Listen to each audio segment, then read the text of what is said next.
Who killed the most people in history?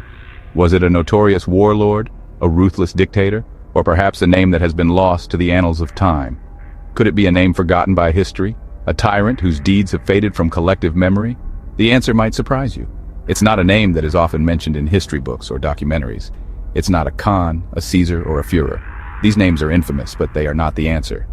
The man responsible for the most deaths is Vasily Blokhin, a figure shrouded in obscurity, yet his actions were devastating. Vasily Blokhin was more than just a man. He was a harbinger of death, a symbol of the brutal machinery of Stalin's regime. He was a weapon, a tool of Stalin's terror, executing orders with chilling precision and efficiency. As the chief executioner of the NKVD, the Soviet secret police, he was responsible for countless deaths, a grim reaper in human form. His preferred instrument?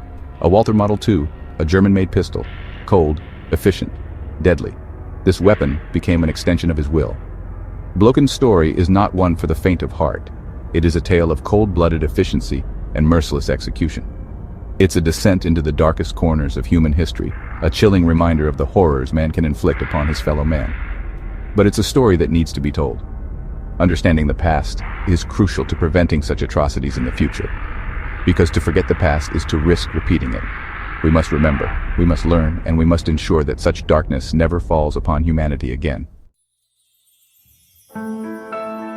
The year was 1940, a time when the world was engulfed in the flames of the Second World War. The world was at war, nations clashing in a brutal struggle for dominance and survival. But in the Katyn Forest, near the village of Gnezdovo, a different kind of battle was being waged, one that would leave a scar on history. A massacre. Over 22,000 Polish prisoners of war, intellectuals, officers, and civilians were systematically murdered on Stalin's orders, their lives extinguished in cold blood. Vasily Blokhin, ever the loyal servant, oversaw the operation with ruthless efficiency.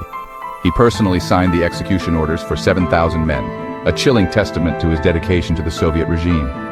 Each night, under the cover of darkness, prisoners were brought to a clearing, their fate sealed by the silence of the night. They were lined up, one by one, facing their executioner, their final moments filled with fear and despair. The world remained oblivious, the truth buried beneath layers of Soviet propaganda, a dark secret hidden from the eyes of the world. But the forest remembered. It whispered the victims' stories through the trees, a mournful symphony of suffering echoing through the ages, a reminder of the horrors that took place. Blokhin had a system, efficient, cold, and calculated. He wore a long leather butcher's apron and gloves, protecting himself from the splattering blood. He worked quickly, dispatching each victim with a single shot to the back of the head, a macabre assembly line of death. Night after night, he carried out his gruesome duty. The air grew thick with the coppery tang of blood, the ground stained crimson. Blokhin never faltered. He worked tirelessly, fueled by vodka and a chilling sense of purpose. The sheer scale of the killing is difficult to comprehend. Blokhin, it is said, could execute around 300 people in a single night. His efficiency was both terrifying and tragically impressive. The Lubyanka Prison in Moscow, a place of dread, of whispers, of vanishing shadows. It was here within these cold, unforgiving walls that Vasily Blokhin served as commandant. His office, they say, overlooked the execution chamber. He could hear the muffled thud of bodies hitting the floor, a constant reminder of his power over life and death. The Lubyanka was his domain, a kingdom of fear and despair. Blokhin oversaw countless executions within those walls. He was a cog in the vast machinery of Stalin's purges, a willing participant in the state-sanctioned murder of thousands. Stalin's reign of terror claimed millions of lives.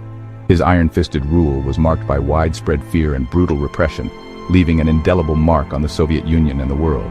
The Great Purge, the Holodomor, the Gulag system, each atrocity etched a deeper scar on the face of humanity. These events were not just numbers in history books. They were real, devastating tragedies that affected countless families and communities. Blokhin, a small, unassuming man, played a significant role in this bloody chapter of history. Despite his unremarkable appearance, his actions were anything but ordinary. He was a man who embraced his role with a chilling sense of duty. His name is forever linked to the Katyn Massacre, but his crimes extended far beyond that single event. The massacre was just one of many atrocities he was involved in, each one adding to his gruesome legacy. He was a key figure in the NKVD, a willing executioner who carried out his duties with chilling efficiency. His role in the secret police was pivotal, and he executed his tasks with a precision that was both terrifying and methodical. His kill count, though difficult to verify, is estimated to be in the tens of thousands. Each number represents a life cut short, a family torn apart, and a future that was never realized. Some historians believe he may have personally killed as many as 50,000 people. This staggering figure places him among the most prolific executioners in history, a grim testament to the scale of his actions. Regardless of the exact number, there's no denying the horrific truth. Vasily Blokhin was a mass murderer of unimaginable proportions. His legacy is a stark reminder of the depths of human cruelty and the devastating impact of unchecked power. Section 6. Executioner versus architect. How do you compare the horrors of history? Can you weigh the crimes of a Hitler against the atrocities of a Stalin? Can you compare the man who pulls the trigger to the one who gives the order? Blokhin was not an ideologue like Hitler. He wasn't driven by a lust for power like Stalin. He was a soldier, a functionary who followed orders without question. But that doesn't absolve him of his crimes. Blokhin's hands were stained with the blood of thousands.